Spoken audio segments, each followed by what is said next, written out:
Mr. Leon Hearted. Yes, hello. It's good to honor. see you, Mason. It's good to see you. I'm so glad that you came down, man. This is going to be a great time. I've been looking forward to this episode for a long time. You're like one of the biggest supporters of the show, the channel, so take it away. Mason, it's good to see you, man. I know the last time we saw each other was probably in Hawaii, right on the islands. Yeah, and I think it was. And now look at us, man. Yeah. Crazy. Dude, you were like just a beast. Like I saw one of your Instagram posts yesterday, and I wanted to ask you about it. The caption that you put had me like on my feet, ready to go. Which one, man? Tell me about it. The caption that you put up yesterday. Let's see. Let me pull it up real quick. It was just basically what I'm just trying to say is like you inspire me. You really do. Like all your motivational stuff that you put on there, your fitness stuff. Like you really value mental health, physical health. You talk a little bit about that. I mean, absolutely. You know, a lot of people see me and get this idea that I'm all physical. Like I'm just a meathead. I love working out. I'm always in the gym. I work at a gym now too. So it's like I practically live there because I do my homework out there and everything. And but to me, fitness is a full comprehensive picture, right? You need to be fit physically, you need to be fit mentally, and you need to be fit spiritually. But the most important aspect of that is physical because it's your direct link to the world. Right. And if you are in control of this physical link, then you're in control of your immediate surroundings, you're in control of your world. And then you start having, you know, these options, these decisions, these opportunities, right? I mean, you're a very fit young man. You know how it is when you're, huh? Well, thank you. Of course. But you know how life just is different when you're in shape, like not only physically, but mentally and spiritually. Right. Right. You start seeing things. Yeah. You feel healthy. You feel good. You feel like vibrant, energetic, and ready to go, you know? Yeah. And that's one thing that you mentioned, like, you know, all my motivational stuff and all that. It's all positive, right? Because there's this big thing on social media. There's this big stigma where it's like, to live a good, healthy life, it sucks. Like I have to wake up early. I have to eat clean food. Like I'm on the grind. It's people are like, I have to destroy myself and beat myself up, but that's not the case. I wake up early because I enjoy my life. I want to get the most out of every hour of my life, right? I eat good food because I respect my body and what I've put it through, right? I put my body through a lot. And like, I want to live a good, long life. So why wouldn't I fine tune everything that I can to do so, right? Right. Because I only have so many years left in this world. That's amazing. It's the truth. It's so important. Like it takes discipline, like you were saying. It's not easy, but it's rewarding. Like I guess especially when it comes to like diet and exercise, those two things in particular, I think contribute the most to like physical health, I would say, at least for my own life. And yeah, I mean, it just takes getting up and doing it. Like what do you pull from for motivation to do it every day? Just the reward of having an enjoyable, fulfilling life. Is that like what you're... That's one of the major ones, yeah. A long, fulfilling life and just self-respect. Because it's not about like, oh, I hate myself. I hate the man in the mirror. Like I want to be better. It's like, no, I love myself. I love myself so much to the degree that I would give up anything short-term in order to have a long-term benefit from it. Wow. Like a long-term, lifelong reward. Like drinking is a perfect example, right? Like I gave 2 years sober. I gave up drinking. And I haven't thought about drinking since because it doesn't line up with my life path anymore. 2 years completely sober. 2 years completely sober. No, congratulations. Hey, thank you. That's awesome, man. Appreciate it. Yeah. But I tell my clients, because I'm a personal trainer too, right? So I tell my clients all the time, like, once you see your path and once you visualize the future that you want and you see who you're going to be 3 months, a year, 2 years, 4 years down the road, and you take that first step is unbelievably scary. When you take that first step, everything that doesn't line up with that path is just going to naturally fall off. All the negative people, all the haters, all the vices, all the trouble, all that nonsense is just going to... I agree with you 100%. I think that's so important. I've been watching a lot of YouTube lately, I'm not gonna lie, and I get on there and watch I look up motivational stuff like every once in a while when I'm feeling slow. And I was watching the Steve Harvey video and I posted it to my Instagram because it just got me so pumped up. But he was talking about how being successful and just making the most of this life is really a choice. He was saying if you choose to put in the work, you will see reward. And I feel like I've seen that with everything, not even just with like work, but any type of, it's just apparent that anything that you devote time, effort, attention focus to, you're gonna get better at, and you're gonna reap the rewards of your hard work, I guess. Yeah, and you raise a really good point. Like anything that you do take seriously and put that time into is going to have rewards. Whether or not other people will recognize the value and worth of those rewards is inconsequential, because at that point you understand that it all comes from within. Like the reward comes from within at that point. And if anybody else chooses to recognize it, good for them. Thank you. But if not, like by all means, I'm going to keep doing it regardless. Yeah. All right. So I pulled up that quote I was talking about on your Instagram. It was, do you mind if I read it? Absolutely. It says, "The past few months have been terrible. Do you think I would use that as an excuse to slack off? I hit many major goals I've wanted to." I guess you should probably read it. You should be the one to read it. It's your words. Okay. If you don't mind. "I hit many major goals I've wanted to by the end of this year during a period of struggle I've yet to face before. I feel like my time in the military is a lifetime away now. I've only been out for 6 months, so I could have been someone in that little bubble. I was respected, given authority, and had many opportunities. But what I saw, what that bubble does to people, the safety, complacency, and the normality that comes with it, I couldn't do it. So I took the risk and left that safety behind, left many friends and allies behind. That future died. I had enough. The real world is cruel and terrifying, but the desperation I feel to be alive, to be free, transcends anything any man or woman on this earth can throw in me. Every inch of my bone, muscle, and skin aches for it. I and I alone am in charge of my destiny. I have been slightly bloodied by these trials and consecrated by my wounds. My scars and sins weigh heavy upon my skin, but if anything, I have proven I am strong enough to carry them. I look forward to more blood. I look forward to more heat. I look forward to more struggle. I look forward to victory. I want more." That's beautiful, Julian. Camera 3 fell. That is the most beautiful. That's poetic. I literally read that yesterday and was like in awe. I mean, that's just significant of like you said earlier, with the seriousness of things you take. That's just my perspective on everything now. Like I take everything I do with 100% like deadly serious, because nowadays people are like, they're living their lives. I'm like, oh, I could afford to put this by the side. I could afford to put this by the side. I could afford to like shift my time differently. But everything, I changed my perspective on that. Now it's like this moment right now, right here, is the culmination of every single thing that has happened in my life. So every second past it, I have to take 100% seriously. Everything: school, gym, eating, social relationships, family, bonds, everything. I have to take it 110%. And I'm not that serious of a person. Right.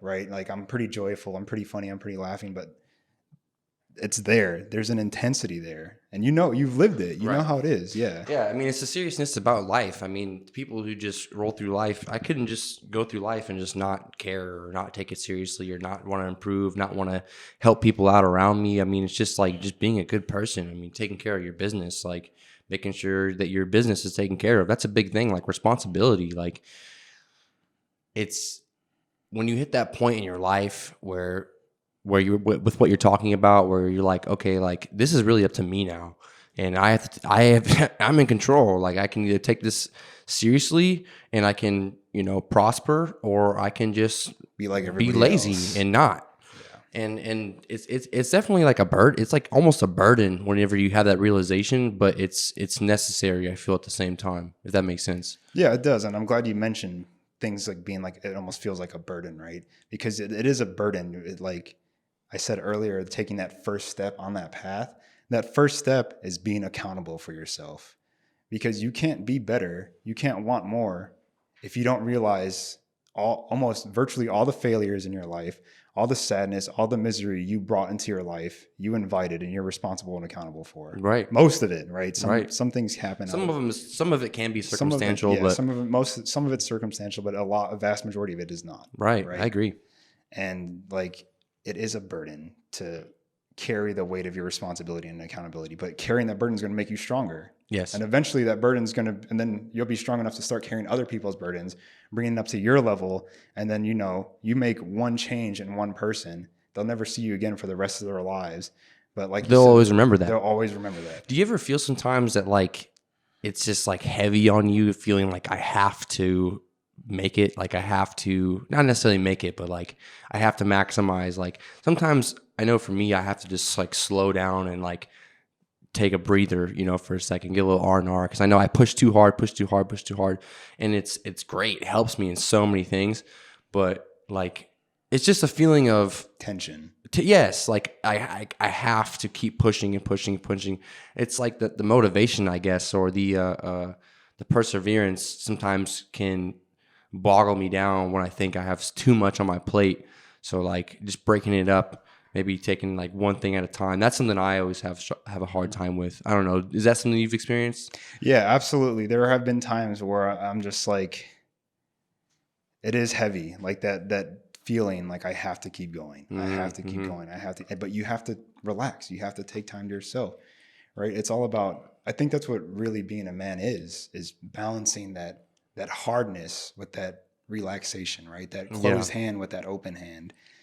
And it's just, that's a conversation you have to have with yourself, honestly. Because, I could give you as much advice as you want, but at the end of the day, you have to live your life. Right. So I think the best piece of advice when it comes to handling too many things on your plate, shout out to the 307 folks, Staff's on cruise. We were at TA4 one day, and I was just kind of venting to him about like, oh, I got this and this and this and this and this and this going on, and it sounds kind of corny saying it now, but like he was like, hey, 50-meter target. Yep. What is right in front of you? What's right in front of your face that has to have your focus and attention right now? Other than that, that's all that matters. What's right in front of your face, deal with that, and then move on. That's been the best piece of advice that I have still carried with me to this day. That is a very good piece of advice. So shout out to Blake for sure. Shout out to Blake. Shout out to Blake. Man. So do you ever do any writing or anything like that? I do. I journal.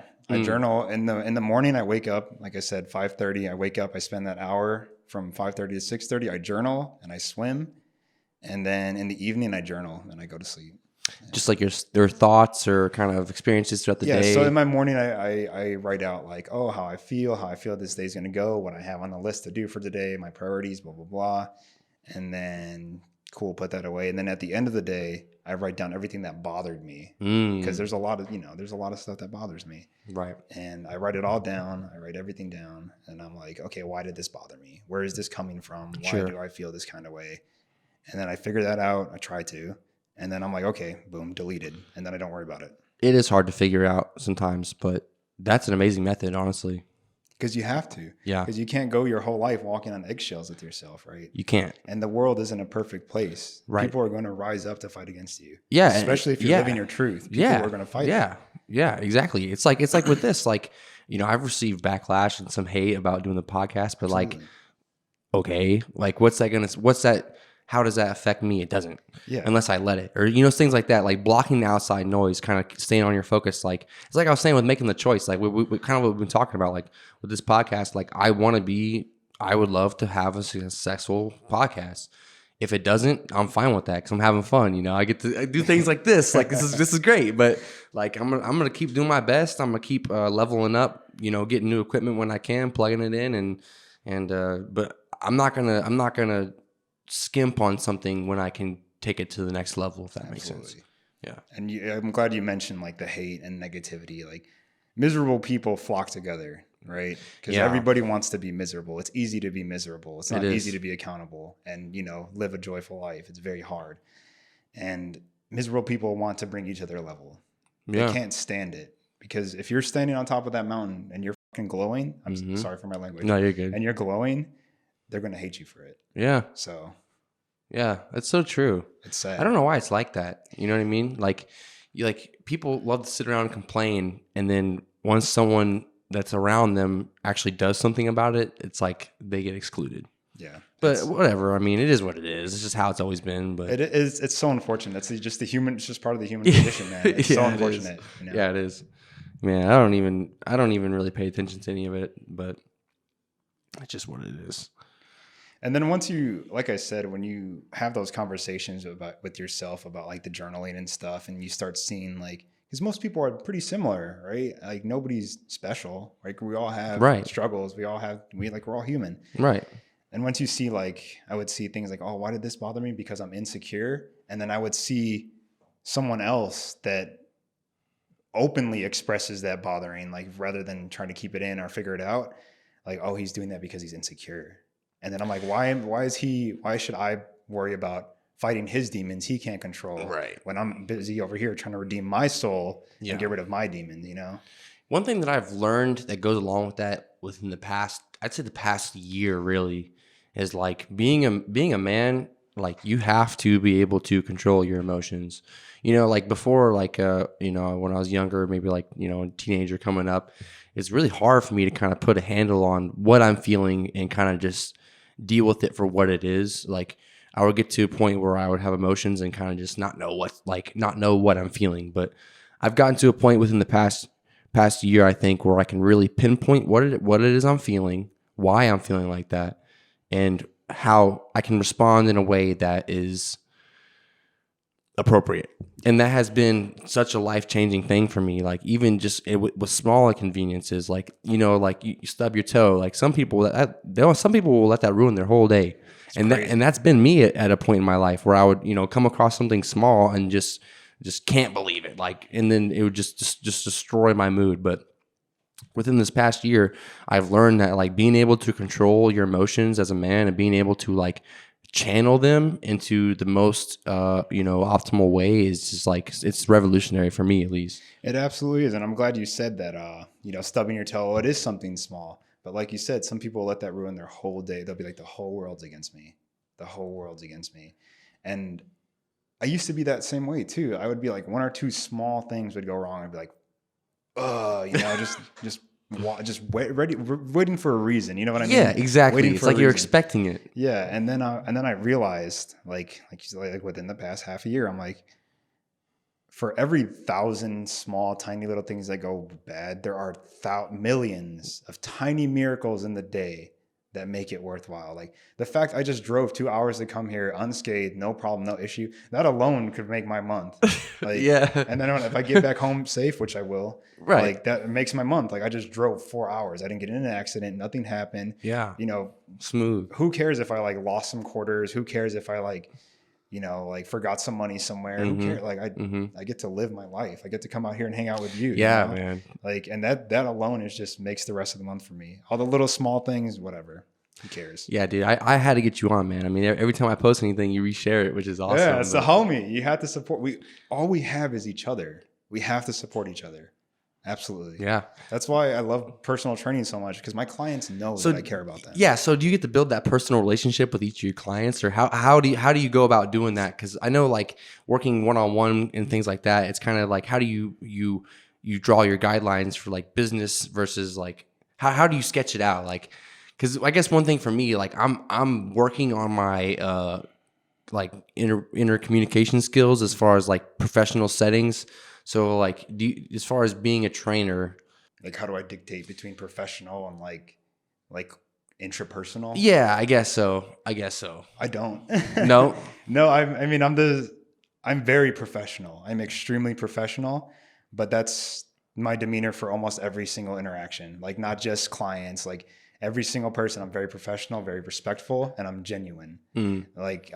Like, of course, there's professional barriers. Like, I'm not going to go to certain places. Okay, sure. But I'll be honest with people. I'll be like, hey, like, you know, I'm Julian. Nice to meet you, yada. Like, you have a great physique. Like, or you have so much potential. Or like, we need to work on this. Right. And, like, I'm just honest. Yeah. And I'm the same level across the board. Okay, yeah. That makes sense. That's kind of more what I was asking. But sorry, that was kind of a weird question. No. But all right. One thing I wanted to talk to you about is the Hawaii days. I wanted to ask you about it, man. Like, man. Are you glad to be out of there? Yeah, I'm glad to be out. I'm glad to be away from Hawaii. A lot of people, I tell people all the time, because, you know, it was 3 years of my life and it just happened. Like, people are like, oh, Julian's talking about the island again. But my girlfriend says the same thing. She's like, you always talk about Hawaii. I was like, I lived there for 3 years. Yeah. And I'm just like, I just got back. It's a big part of our lives. Yeah, Not to mention that we live there at such a critical point in our lives. Yes. I got there, bro. I've spent my 19th, my 20th, my 21st, and my 23rd birthday in Hawaii, bro. Literally. Golly, gee. I'll be 24 in like next week on the 25th of May. And I'm not going to be in Hawaii this year. So I'm like, what am I going to do? You know? Yeah. What am I gonna do? No beaches. No beaches, man. But, Yeah, that's what I did every year. It was. I'm glad, and I tell people all the time. Like I tell them all the things I did, like skydiving, all that stuff. You did go Snorkeling. skydiving? Mm-hmm. I never went. It was nice. You should try it. It's very nice. I would do it. I know you would. I know But- you would. I just never did. Well, the one time when I was about to go is when they had that plane that crashed and all those people died. I remember that. That was That was right pretty around intense. the time where I was literally thinking like it was right the time I was about to leave Hawaii, and I was like, well, I might as well do it. And then that accident happened, and I was like, well, Let me reconsider. Yeah, that's understandable. terrible. There's RIP. plenty of opportunities for you to do it. yeah, But I tell people about it, and they're like, "Don't you miss it? Like the Midwest?" Because I'm back in the Midwest now. Right. You know, it's suburbia, and they're like, "The Midwest sucks. This sucks." I'm like, "There's beauty everywhere to be found." there in the is world. 100%. I lived Hawaii with no regrets. I did everything I wanted to do. I was with the people I wanted to be around, and I have nothing to look back there to. Like Yeah. it was great. I had my 3 years. I enjoyed it, and that's a wrap. Now I'm building a whole new life. Things are beautiful here too. Mhm. Like That's true. The thing going along with that is one thing that I try to live by is in dealing with like memories and reminiscing. Like it's good to look back and think that was a good time, that was a happy time, or that was a learning experience, that was a growing moment. But one thing that I never try to do is look back at the past and think, oh man, like I wish I could go back, or I missed, because you can't. never. You're not going to go back. Never. It's never going to be the same.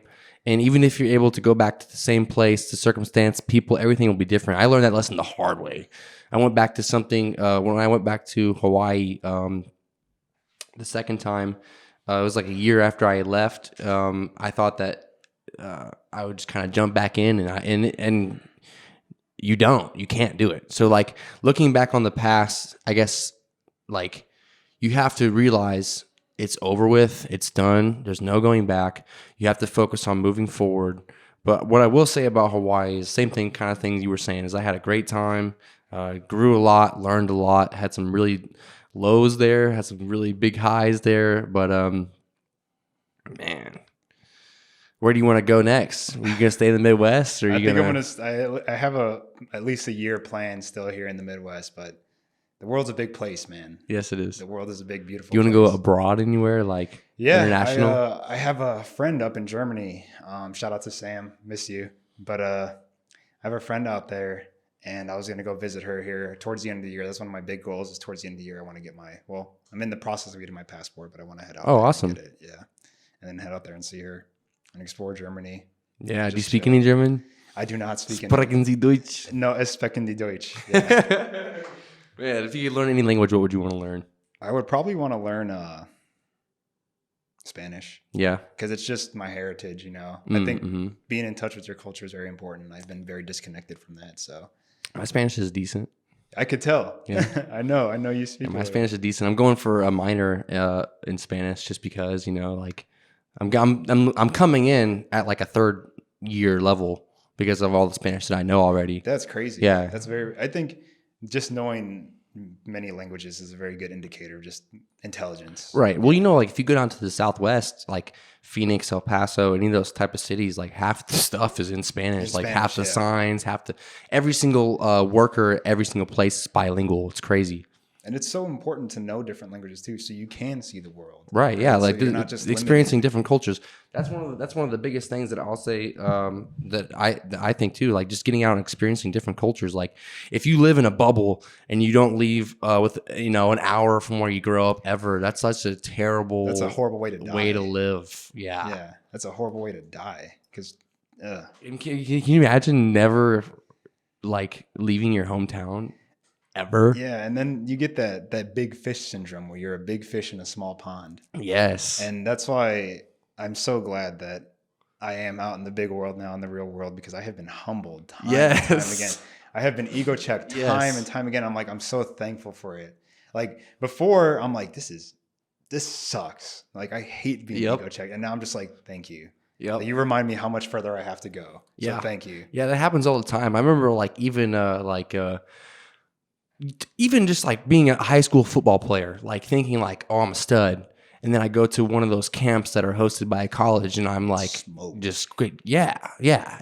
Like there's always a bigger fish type thing. Like Always. being humble, but confident.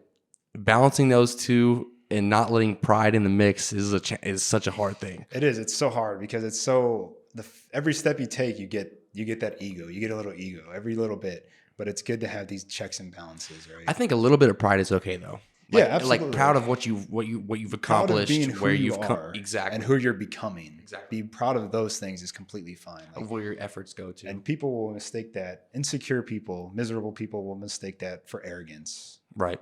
Misplaced confidence, but they don't know what you know. Man, they don't know what you've been through.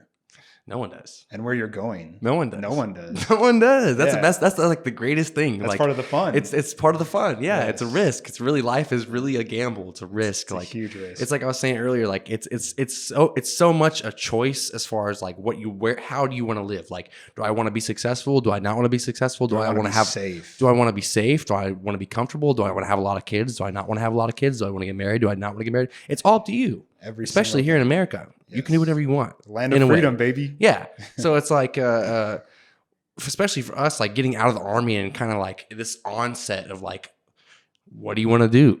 Who are you now? Who are you? You don't have a name tape anymore. No. You don't have a rank. You're not told where to be. No. And this is where you have to really ask yourself, who are you? Who are you? Yes. And what are you going to do now? And what are you going to do? And where are you going to go? And that's you talking to you. Yeah. And that's a scary conversation. It is a scary conversation. It's very scary. It's very scary. Yeah, it is. All right, yeah. But moving on from that, let's go into another topic we've been wanting to talk about. So as far as relationships goes, as far as love goes, are you in a relationship right now? I haven't been in a relationship since high school. Okay. Yeah. Hey, it's not a bad thing, bro. I know. It's not a bad thing to be picky. I don't feel bad about it at all. I have high standards. So, but you are in a relationship. So tell me about that. It's great, man. Like she's great. She takes care of me. You know, she does things that. Hope she sees this.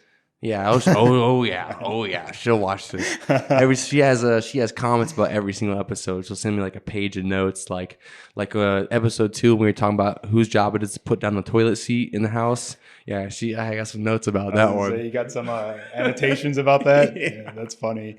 That's funny. Yeah. What do you think about like committing to someone? It's a big deal. It's intense, right? It's a big deal. It's intense. And I think it's just one of those. It's just like some people talk about how hard it is to like maintain a relationship and be faithful and everything. And like I think that it's a predetermined decision. Like some people, if they go out, you know, they may like worry about I hope I don't like do anything I'm not supposed to be doing. Yeah. I feel like if you make that decision before you even leave the house, before you even go anywhere, like I'm just going out for, what's your reasons for going out, or what's your reasons for kind of having specific reasons for whatever you do. And that's not just with like going out or clubbing. That's like with anything really. For anything. Like even with this relationship, like why? Like I'm a very logical thinker.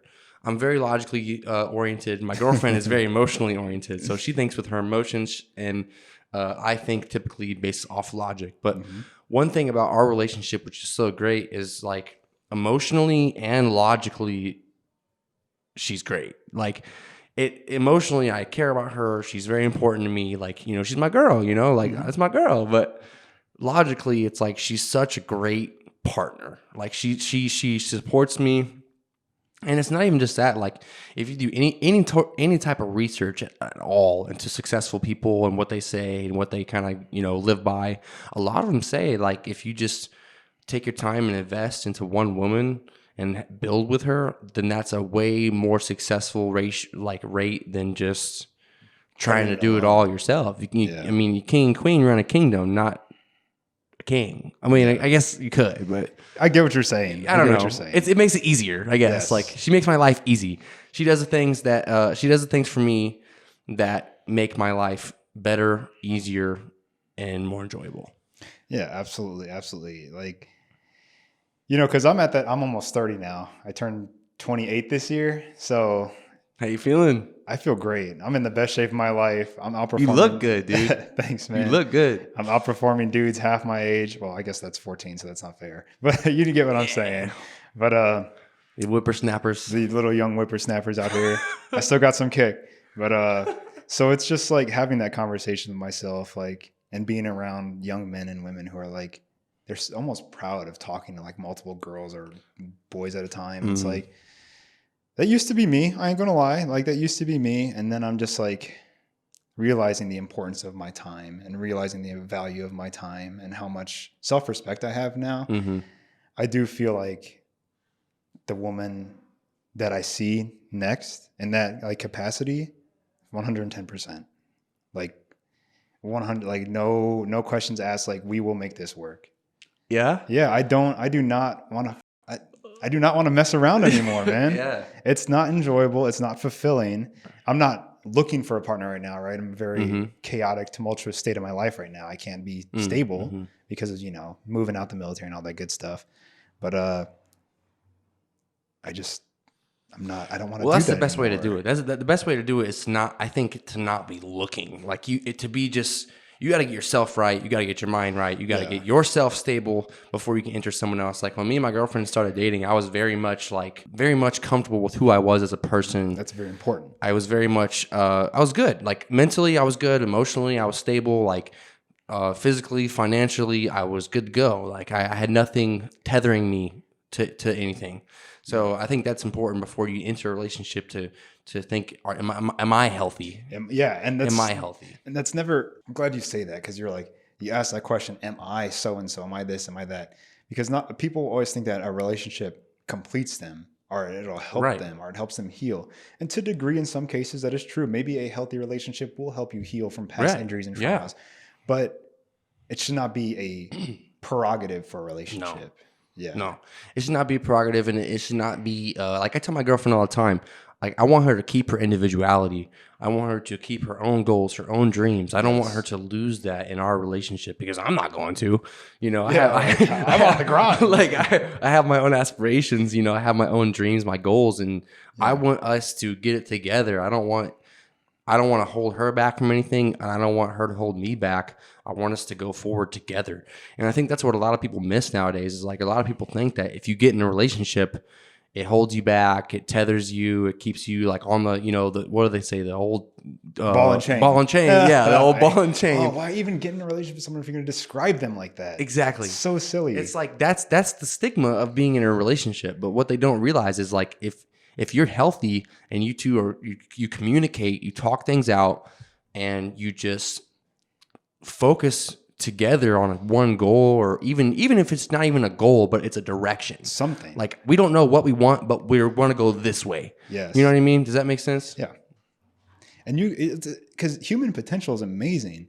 And a lot of people don't realize the amazing, I tell my clients all the time, like, you do not realize the potential that you have inside you. And the fire that it lights in them when they start touching it is crazy. Substantial. And the closest you can get to someone, I think, because you're never going to be 100 with someone. You just can't. Like, you literally can't. They can't see inside you. You can't see inside them. Is in a relationship.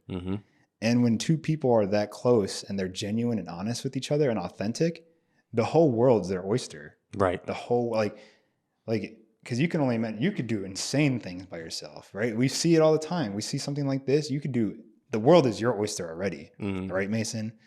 But with someone that drives you, guides you, gives you purpose, adds to your existence, like, what is going to stop you? Yeah, I mean, and it really comes down to picking the right person, and you both have to be ready. Like, you can't, and I'm not saying our relationship is perfect. I'm not saying that I'm a perfect guy. I'm not going to say I'm the perfect boyfriend, but I think I'm pretty good.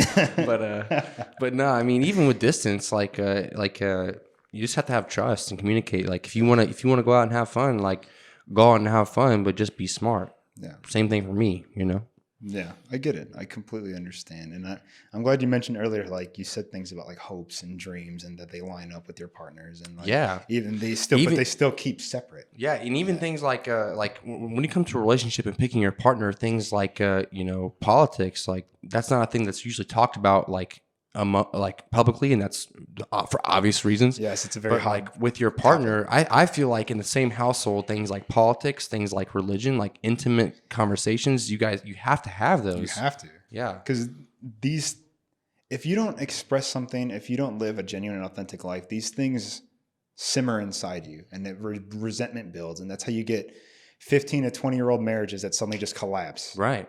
Over, because it's a series, like everything in life, right? It's not these big glamorous moments. It's not these big hurrahs. It's a series of small, minute, conscious decisions that lead to failure or success. Yeah. Everything in life is based on those small decisions you make every day. You know, that's so funny you mentioned that, because I was at, I think it was at this church. I was at church this past week, and they were talking about that right there, like how lots of times we focus on these like big booms, these big leaping bounds, leaping bounds of like innovation and stuff. How many times do you think you jump in a day? How many times do you think you jump in a day? Like twice. How many steps do you think you take in a day? 10,000. So where's going to get you farther? 10,000 small steps or 2 long jumps? The steps. You know what I mean? The steps. Like once that picture was painted for me, they was like, oh, I get it now. Yes. It really is the small things. It's the small things. And it's always people like, I care a lot about the people in my life, right? I love them. I appreciate them. Shout out to all my classmates. Shout out to all the people who supported me through this time. I've written some of you letters. You know I love you. You know I appreciate you. But the little things, that's what matters the most to them. Yeah. Just as simple as spending 2-3 minutes to write them a letter. It's just as simple as like texting them like, hey, like, missed you, how you been? It's these little things will make someone's year. Because how many, like, especially as a man, like, especially as a male, like, someone texts you, check up on you, you're like, holy shit, like, this cares about me, you know? Yeah. Like, this is some real shit. Like, yeah. Even just tapping in, just showing support. I mean, like, and a lot of times I think with men too, we get this whole thing of like, oh, like it's kind of sus. Yeah. But like that's stupid. Like one of the things for me, like I travel all the time. I love to travel. I love to go visit people. I do it all the time. And what I've begun doing this past year is every time I go to visit someone and I stay at their house, they let me stay at their house, I will leave them like a thank you card. Just a thank you card. That's it. A card says thank you and like had a great time. Amazing. You know what I mean? Like that's a small thing, those but cards are gonna be worth a lot of money. Yeah, signatures. Hopefully.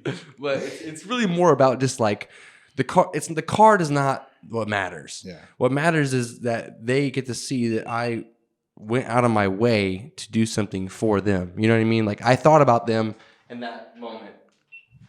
Yeah, and that's what people care about the most. Like they just want to be thought about. And I appreciate I appreciate that they let me come and stay at their house. Or like for you, like I'm very grateful that you came down to do this. Like anytime, does it ever make you feel weird when people go out of their way for you? Or are you good at accepting it? It used to make me feel weird, but at this point I'm like used to accepting it because I feel as if the people that are in my life now, like I feel this urge, this compassion, this drive to go out of my way for them because I know I might never call on them the rest of my life, but I know if I needed to, they would absolutely go out of their way for me. Absolutely. Sure. No questions. Like, because it happened, right? Because when I first got out the Army, no money, no place to stay, reserves wasn't paying me, the stars aligned to ruin my life, right? Oh. Like everything was going wrong for me. I was about to get evicted, didn't start school yet, didn't get my benefits, nothing. No health care, couldn't afford to eat. It was awesome. It was great. So how'd you crawl yourself out of that hole? With the people that supported me. I would thankfully I moved back home. My mother was right down the street. Well, not right down the street, but she was in the area. Right. My father was in the area. Like they helped me out. I would go to eat at my mom's when I couldn't afford to eat. I would ask my friends. I asked my friends for some money, and that money was bare minimum to get me through the month, like just rent, and that's it. And getting through all that stuff and telling people about it now, they're like, why didn't you ask for more? Like, we would have given you more. Like, we would have helped you more. And like, frankly, there are some lessons that you have to learn. And, right. Getting my nose bloodied by the real world like that was a lesson I had to learn. And I was going to, because I'm never going to be that low again in my life. Never. And I'm like, okay, I have this perfect opportunity at the lowest moment of my life, my sober life, to learn as much as I can. And I had to make the most of the opportunity because I'm never going to be there again. That's the best part about it. The worst thing about it is obviously that you experienced it, that you went through it. But the best part about going through a time that's so low is you, like you said, you'll never be there again, but you know what it feels like. Mm-hmm. So like for me, like I 2019 was a rough year for me. I was in Guam and just kind of isolated out there. And so whenever I'm having a rough time now, I just think back to how I felt then. Mm-hmm. And I'm like, well, nothing can ever compare to that. That was the worst, you know? So it helps me keep a better attitude, better mind. So like experiencing it, like what you did, I'm sorry you went through that, but like moving forward, you're going to be like, this is nothing. Like, yeah, it's insane. And that's a good talking point. It's like success, you know, because failure and success they go hand in hand and inextricably bound. And the only true difference between successful and the only true difference between failure and success in people is how fast you bounce back from failure. Mm-hmm. It's the only true difference. Everybody fails. Everybody gets low. Everybody goes through it. But if you, like you said, with that stub toe, if you let that stub toe dictate your whole day, you're going to be a failure. Yeah. And that's, I mean, because that stub toe could be an analogy for anything. For me, my stub toe was alcohol, right? Alcoholic. 2 years, like my entire Army career, alcoholic. That was my stub toe. And I realized, like, I had enough of this stub toe. Right. I'm not going to be a loser anymore. I'm not going to be a failure. And then, boom, you know? Once you have that self-realization, that's like the theme, I guess, throughout this episode and just even my life now is like self-reflection. Yes. Like once you're able to self-reflect honestly and think about what you're doing, it's important to point out your flaws and where to work, but I think it's also important to recognize what you're doing well. Yes, absolutely. Like for example, like when I do some self-reflection now, the biggest thing that I've learned is from doing this podcast, like if you watch like the first episode versus now, I've improved so much. Mm-hmm. And even just, I have like 3 episodes, like I was telling you, that I'm just sitting on my hard drive that I haven't released yet because they need some cleaning up because they're a little, it's just raw. It's rough. Yeah. It's just starting out. It's authentic. Yeah. But now that I've put, time and effort and I've stayed consistent and I haven't cared what the naysayers say, I just focus on the support, like you were saying. Like I've had tons of people. Like for me, I'm honestly pretty surprised about the numbers that my podcast is doing. We haven't broke 100 yet. I think this episode will break 100 views. Let's go. If this episode breaks 100 views, we'll have to think of something that we can do if it breaks 100 views. Okay. But yeah, so I think this won't break 100 views. But even for me, like I was saying in my last episodes, like 100 people are watching me sit here and talk. Like that's amazing to me. Like I cannot believe it. And it's like I was saying, like me just sitting here, getting better, working on it, persevering. It's going to continue to grow just because I'm staying consistent. Because you're investing in it. Yeah. Yeah. Very true. Very true. Yeah. It's crazy, man. It's crazy how life works. Having this moment driving up here, right? Because I had 2 hours of free time to be in my own little head.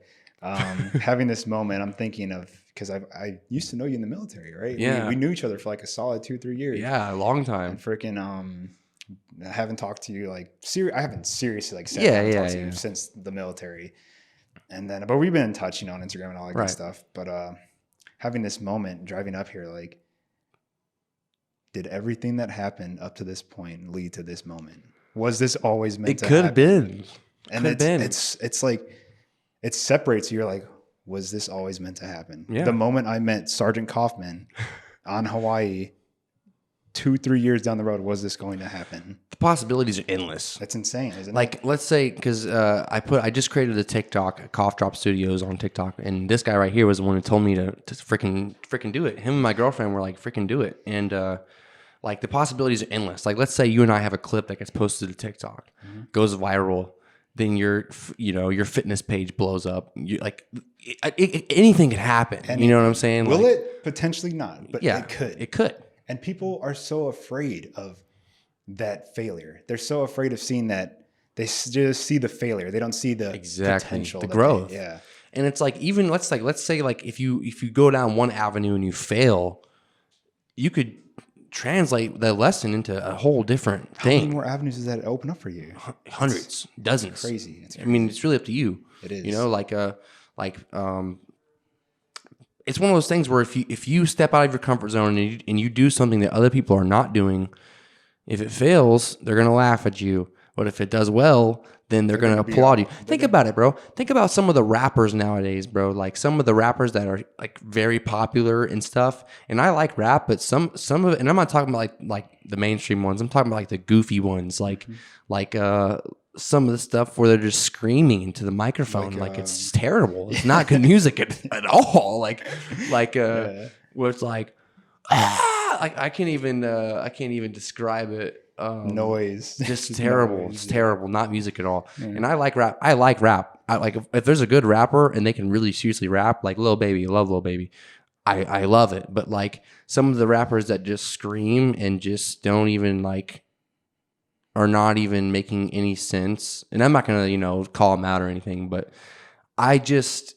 it's one of those things. They are loved and applauded because it's successful. But can you imagine, like, if they weren't, building up like, to that, they were clowned on. Think about it like this: if I recorded myself saying "Took to walk to Poland" and put it on SoundCloud, I would get roasted. Get roasted. It'd be horrible. Yeah. But because Lil Yachty did it, it's great. You know what I'm saying? So like, nothing is. What I'm trying to say is, nothing that you do is stupid if it works. If you win. And that's what I'm so glad you said that analogy and brought all that up, because that's where I've been going with my training lately, right? You said I looked great. I appreciate that compliment. But I had to break past that mental barrier. I had to start pushing myself to failure. And I mean, I'm strong, but I'm not that strong. So when I'm pushing myself to failure and I'm like, I literally have to drop weights, people are looking at me like, who the hell does this guy think he is? Like, who's this blah, blah, blah? Who's this so-and-so? And, people are like, but now I've been training like that for the past few months now, and it worried me so much. Like, I don't want to be that guy. Like, I don't want to be this, I don't want people to make fun of me because I'm pushing so hard. Like, why does he take it so seriously? And now look at me. I'm 10 pounds heavier than I was 7 months ago. Wow. I am 10 pounds heavier. Wow. I'm 170 pounds now.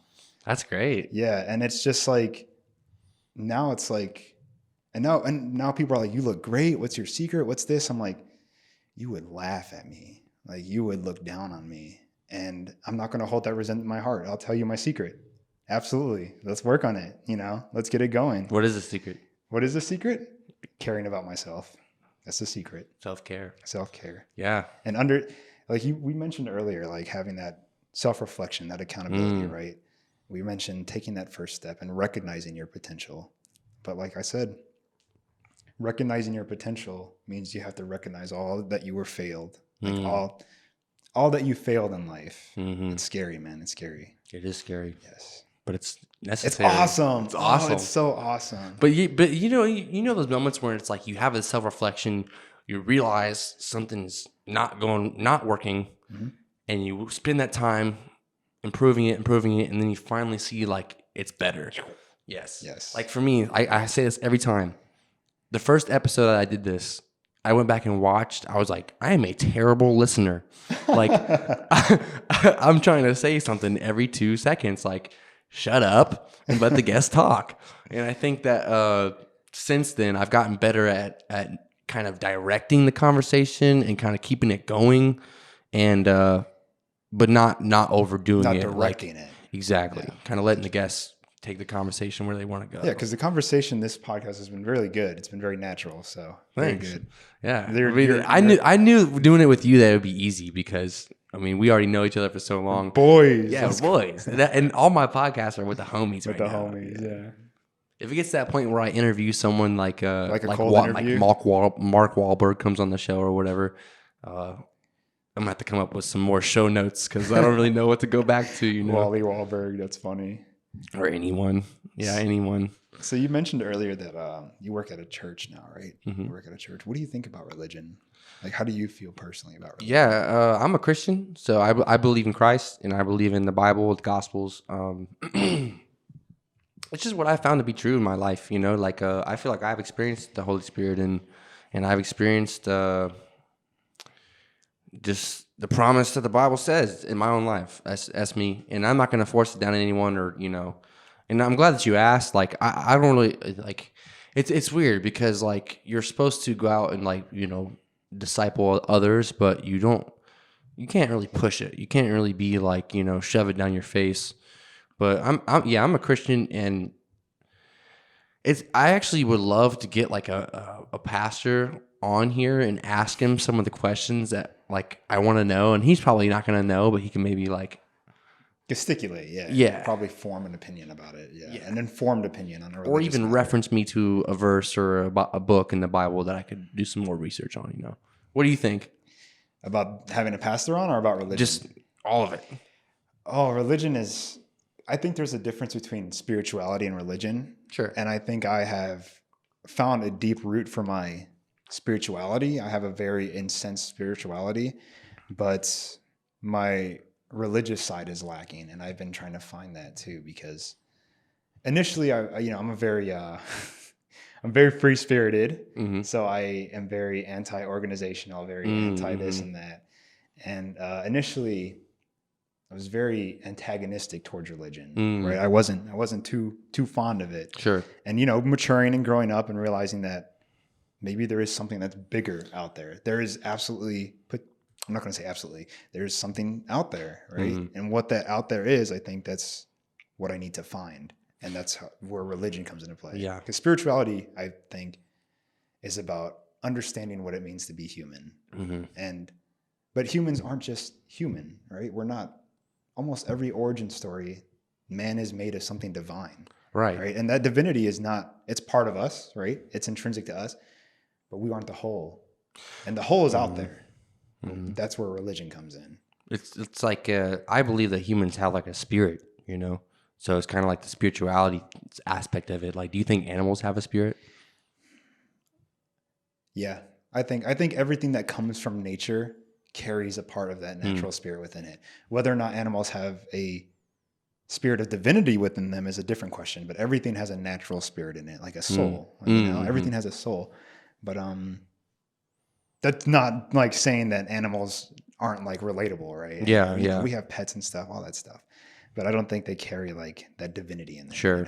Yeah. There's every origin story, man is made of, whether you're like, oh, man is made of stardust and clay and metal. Man is made of, the rib of Adam and Eve. And it's just like everything. It's like there's always some touch of the divine. Yeah. It's there. Yeah, I think it is. I mean, I believe it is. And even if you look at it as far as, facts and science, there's a lot of that there too. It's like hundreds of thousands of millions of miracles of science for us to function every day. Yeah. It's insane. I mean, even just like, I don't know if do you know who Jordan Peterson is? Have you seen any of his stuff? I have. He put up a graph that I saw of like, and it just showed the cross references throughout the Bible. And I'll put it up on the YouTube for those who are watching, but it's craziness. Like, it's like a freaking rainbow. I'll have to show it to you after, but like, it's like unbelievably amount of cross references, like just the way that everything is set up. And like even like some of the Old Testament stuff, like I understand can be kind of hard to believe, but they're finding evidence for some of the stuff now. Like, I don't know if you listen to like Joe Rogan and all, but they were talking about like how the Earth, the polar ice, like how North America, like in Canada, from like Greenland to like Canada, there's those like that big like weird area where it's a bunch of islands and it's like all kind of washed out with all kinds of ocean. It looks like a big giant flood went through. They're thinking that like a asteroid came and hit the polar ice caps, flooded that whole region of the Earth, and that's like where Noah's Ark's flood. Exactly. That's crazy. So they're starting to discover more and more like sciencey kind of things that show truth in some of the stories. But for me, I think it's more of just like a faith thing, like, and it's not easy, bro. It's hard. Like I choose to believe because I personally just truly believe it to be true. One thing I'll recommend if you want to know more about it, watch the show The Chosen. It's about, I don't know if you've seen it at all. I don't think, is that the one where they go to purgatory? Like no. It's not like any like craziness. It's very like, it's not anything crazy. It's just basically it's the TV version of the Bible, but Jesus specifically. Like it shows the Gospels just in TV form. Okay. Cool. So if you wanted to like kind of check it out a little more like on your own type thing, I love it. It's a great show. I got you. But yeah, that's what I would recommend. The Chosen. I got you. I just think it's important that you make the decision yourself. Yeah. But so when it comes to like parents and stuff, like what's your relationship with your parents, if you don't mind me asking? my relationship with my parents is great. I mean, I have a good relationship with each of them. My parents aren't together, but I have a good relationship with each of them. And, I grew up around the church. I grew up going to Sunday school and stuff. And then came back to it as I was older and kind of just discovered more truth in it as an adult. And living life, yeah. And some people look at religion as like a code or some type of like, they try to break it down as far as like, oh, people do religion because it helps them live a better life, and all that is true. But I think that they disregard what I to believe the truth behind it as well. Like, it's like you were saying. For me, like look at this, dude. Like, there's no way that this just happened. Yeah. There's no way. It's insane, isn't it? Yeah. And the worst part is like we'll never know. Like, well, maybe that's the best part. Maybe that's, I mean, like we mentioned earlier, it's all part of the fun. Maybe there's some things we're just not meant to know, man. That's very true. It's part of the mystery. Yeah. It's all fun. I don't know. I mean, yeah, you're right. You're right, actually. Because what if I did know? What if I did know? I mean, think about how much information and how much knowledge there is just to know in the universe. Like, one person could not possibly know. And what would you do with it? Well, yeah. You probably go crazy. Go nutty. Yeah. Have you seen those people that are so intelligent and so smart that they're like socially awkward, that they can't even describe concepts to someone? Yeah, it's just because, so intense. Yeah. Right. Like I watch podcasts where they'll have like a physicist on, and you'll like watching this guy. He like has a hard time explaining to the host what he's trying to talk about because he's having to dumb it down so much. So much, yeah. It's crazy, and it's like, I mean, that's part of the fun, man. I think that's part of the fun is just recognizing that. So you mentioned your parents. You talked a little about your parents. Our parents are also separated, right? Have you ever been like, throughout this self-reflection, throughout these past years of your life, like realize when you were making the same mistakes that your parents were? Yes, I know exactly what you're talking about. And I think for me, like a bigger realization was just seeing my parents as people. Yeah. You know? As people, not just mom and dad. Exactly. Yeah. Once I became an adult and I kind of, I started to understand a little more of what was going on and not even in a bad way, just understanding, because it's so hard as a child to understand things, right? Right. Because you don't have the context, you don't have that life experience. You just everything's black and white when you're younger, right? But it's not that way when you're older, right? There's a spectrum, right? And then you start to see it more as you get older. Well, as a child too, it's like you have no base knowledge, you have no baseline, you have nothing to go back to. Home is like, your baseline, exactly. What your parents say is truth. Yeah. I mean, I remember stories of people saying, like, my aunt, for example, my great aunt would say, like, her car doesn't go to McDonald's. Her car can't go through McDonald's. Like, just like, 'cause she hated it and she wanted us to go somewhere else. But it's like, just stuff like that. Like, as a kid, you're like, okay. Like, she's like, this makes sense. Yeah. Okay. If you say it, then yeah. Absolutely.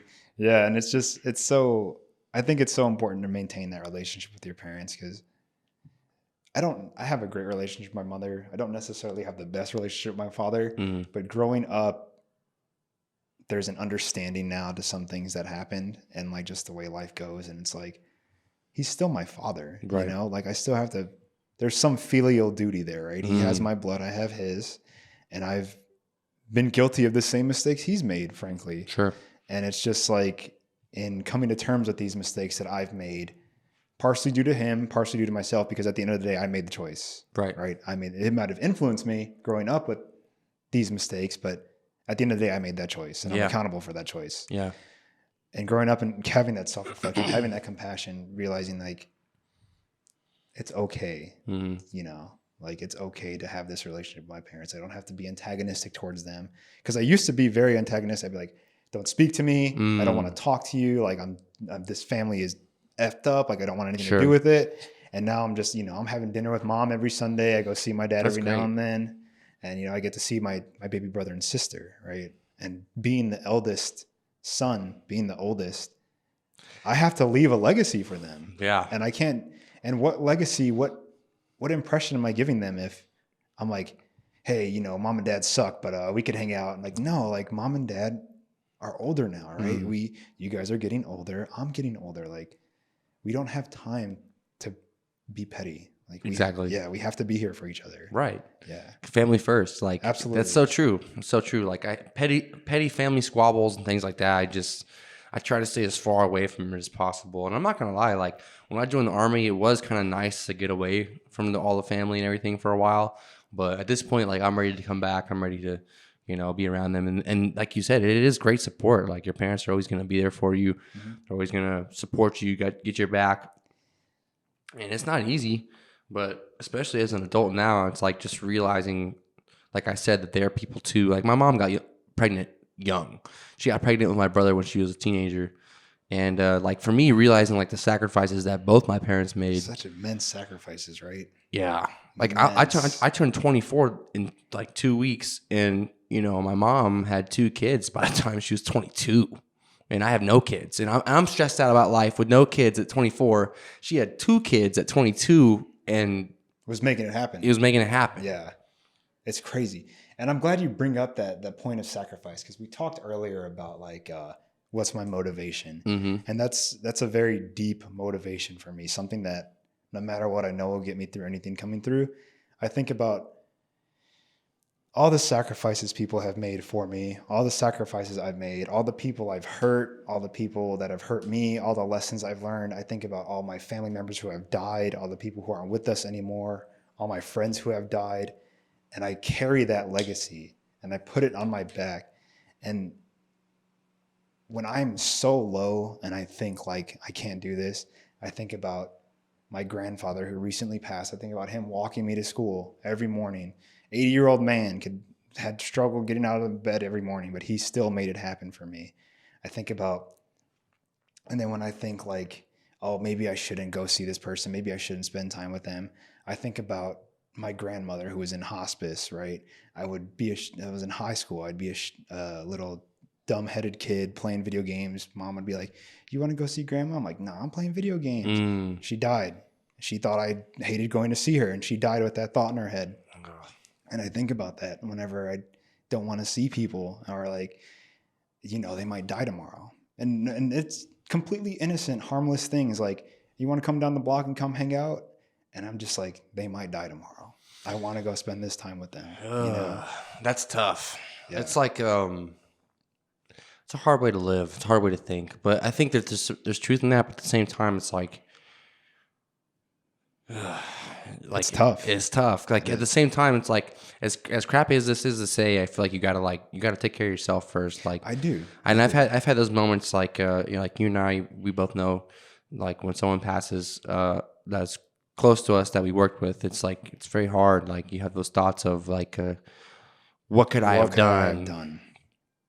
And maybe there is something, but maybe there isn't. You know, maybe there isn't something you could have done. Maybe it's. Yeah, and it's not, like you said, it's not so much worrying about what could have been, but I think just making the most of what we have now. Yeah. It's definitely, because it is very easy to be like, I could have done a million things right, and this still would have gone wrong, but it's not worth it. No, and it's like the same thing with, like, looking back on the past. Like, you just can't like, looking back on the past. Up about it. You can only learn from the past, good and bad things. Like, think about a time dwelling on the past has done anyone any good. If it's a negative situation, dwelling on the past, and it's hard. It's hard. I struggle with this. I really truly struggle with this, dwelling on the past. You can't do it though, because if you're dwelling on something that was negative in the past, what's that gonna do for you? Nothing. All right. If you're thinking about something that was positive in the past, it may do more for you, but think about it as far as like make you complacent. The jockeys who are 40s talking about the good old days when they were high school football players. You know what I mean? Like, that's not good either. Could not be me. That's not good either. No, it's not. You can't be looking. If you focus on the past, you're not going to do well in the future. Absolutely. I'm know? glad you said that. But yeah, it's just making the most of the time we have, and just, it's crazy. Just everything. Life's nuts, bro. I don't want to be those people who are like posting. You see it on Snapchat all the time. People are like, 4 or 5 years ago, living up. Like, Man, I'm living it up right now. Yeah. Like I wake up today. Yeah. I woke up early. I got my swim in. I got my little journal. The memories thing is interesting. Sometimes like I may post it if it's like a funny thing to me. Yeah. But just like People are constantly. I don't really do the I miss or I want to go back. No. I wish like that is not gonna do anything. No, I don't. I'm never like, I missed this. I want to go back to this. I'm just like, here's a cool thing that happened. Like, Exactly. Like reminiscing and being like, that was a good time. That's Yeah. okay. I feel like. Yeah. Yeah. Yeah. It was a great time. Yeah. Had a blast. I had a great time. Looking forward to more. Yeah, man. Yeah, man. It's just how life goes, though. Like how many times? Like I remember thinking, like in high school was everything, and now like I don't even think about it. I don't even think about it. There's so many young dudes that come through my gym, and I'm not going to clown on their problems, right? Because to them, their problems are their entire world. Sure. Never going to be like, your problems don't matter. They're not. They're insignificant. But it's just a matter of perspective, right? They see this high school, and this comes back to what you said earlier about that bubble, right? And that bubble of high school is their whole perspective is that bubble. And so everything is like, this is the whole world. This girl not talking to me, whole world. And I try to let them know all the time, like, it's not that important, man. Like, I'm not going to be like, get out of here, you little dumb kid. Like, I don't care. But I'm just like, don't worry about it. Don't stress about it. And speaking of stress, like you said earlier, like focusing on the negative, like that's a big thing with my like stress management is because I have anxiety disorder, so I stress out a lot, especially with finals just passing. Whew, holy golly. But shout out to Professor Greg. But I keep telling myself and everybody that asks me about stress management, like how many times in your life has stressing about something improved the outcome? And very little. Almost everybody's like, not like once, twice in their whole lives. It's like, so why are you stressing about this now? Give it 110% leading up to it. Don't stress about it. Don't trip about it. And win or lose, give your best. Give it your best. Bounce all, back. What can you do? If you lose, bounce back. If you win, keep going. Yeah. Stress does not play a factor in any of that. Yeah. It's ridiculous. Stress kills you. A summer gun. That's for sure. Stress is definitely not my friend. No, it's not. It's not anyone's friend. I don't. It's so weird. It is. It's so weird. People that get stressed easily want other people to be stressed. I'm sure you saw it a lot in the Army. Well, because it's comforting. Because if you can, like, if you're nervous and you can get someone else nervous with you, then or second guessing himself with you, then you're not alone anymore. Yeah, and then you're both in that. You're both commiserating because then you're both at the same level. And so many people, I refuse to ever get on that level with them. I've been screamed at, I've been yelled at, I've been hit, I've been assaulted, everything. And I'm just like, in like the past 7-8 months, and I'm just like, I'm not going to go there. It's a conscious, willful decision to reject whatever you're doing. It's like we're talking about controlling your emotions. Yeah, and it's just not even just being a man, but just being a genuine human being in general. Sure. Because you have to control yourself. Because the world is a crazy, chaotic place. Yes, it is. But if you have control of yourself and your sphere and your world, and you could take care of yourself and the people in that sphere, then the world's going to be your oyster. But if not, it's going to make you its victim. And I don't know about you, but I refuse to be a victim. Absolutely. Agreed. No, I'm not going to do that. No, not for me. No. What do you mean? I decided just to get up and just grab life by the throat as much as I can. I mean, as much as I can, Yeah. Within my ability. Within reason. I'm slowly doing those little forearm curls yes. to get my grip strength up. Yeah. Metaphorically. Go rock climbing. Rock climbing is great for that. That would be I great. love rock climbing. I'd be nervous though. I would be nervous rock climbing. That's the thing, bro. I tell people all the time, like, whatever you're nervous or scares you have to go toward it and you'll get better. You have to. Like, I'm terrified of rock climbing. Terrified. But you saw every weekend in Hawaii, I went. Every weekend. I tried to bring as many people as I could. Yeah. And you could tell them all the time, like, I'd be up there shaking. I'd be like, I can't come down. And then I would just have to fall because I couldn't come down. I would be like, my muscles are failing and I would just fall. And eventually I got to the point where, like, I could hit this wall no problem. You know, it actually is like what was a pretty big fear of mine that I've recently conquered. What? Tell me. Like overexposing myself on the internet, or that's a huge fear. Opening up on the internet. Oh like, gosh. Like, bro, 2 years up until I had this podcast, I had like an Instagram account with like 0 pictures, maybe like a handful, like 3 or 4 pictures. I feel it, and that was it. But ever since I opened up this podcast, I just this is what I know that when I do it, I love it and I have fun. But like the initial like That's putting scary. the camera in my face So and microphone, recording myself and just talking and opening up and telling my story, I was so nervous, bro. I really didn't want to do it. I wanted to have a podcast, but not talk about myself. And that's not going to work. That's not going to work. yeah, exactly. Yes. It's like wanting strong legs, but not squatting. Yeah. You know? Like, you need a squat. Do your squats. yeah. But we could probably just go to like a little wrap up. Is there anything else you want to touch on? Yeah, I just want to say one thing. So we'll start there. I'm going to just look at the camera, okay? Believe in yourself. I promise you, you could do whatever you put your mind to. Pull yourself out of that hole that you're in. I know that so many people go through their lives, and one small thing 3-4 years ago will set them on a path of self-destruction. Recognize what happened, get yourself together, and enjoy your life. You deserve to live the rest of your life. You deserve your time and energy. You deserve to give effort into yourself. The rest of the world will fall in place after that. Please. Thank you. I love it. That's it. I love it, dude. It's so awesome, dude. I love how you just come in here like, go, like let's go. Like, I have to, man. It's everyone needs someone like you in their life, man. Yeah, Just like let's go, like just good vibes. I'm just a regular human being. There's thousands, hundreds of thousands of me in the street. It's just a matter of recognizing what's inside you. Yes, because you're me to everybody in your circle. So, hey, we were forging the fire, my Let's guy. go. Forging the fire, man. yes, That's one thing, man. But thank you again, bro, so much for joining us. It's been awesome. It's been a pleasure. This episode is gonna be an absolute banger. Yes. Did you think about what we'll do if we could break 100 likes yet? We'll probably link back up and get a workout video in. Yeah, we'll do something. We'll do some type of post or something on TikTok or something. But tell people where they can find you, man. You can find me at Instagram. It's _LeonHart_. And you can find me on TikTok at Julian Deleon 33.